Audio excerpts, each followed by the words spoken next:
সুপ্রভাত, আবার চলে এলাম সকলের সামনে আমাদের রান্নাঘরে। আজকে আমি ভেটকি মাছ দিয়ে আমি তাওয়া ফিশ ফ্রাই বানিয়ে দেখাবো।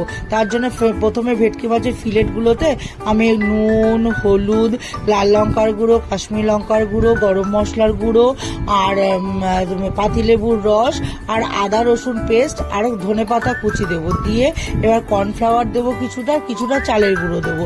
দিয়ে ভালো করে মেখে নিয়ে এবার ম্যারিনেট করে আমি 15 মিনিট রেখে দেবো রেস্টে।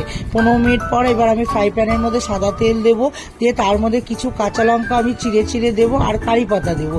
দিয়ে একটু নাড়াচাড়া করে এবার মাছের ফিলেটগুলোকে আমি ভালো করে সাজিয়ে দেবো। আর গ্যাসটাকে একটু সিম করে দেবো, একদম বাড়িয়ে মাছটা ভাজা করব না।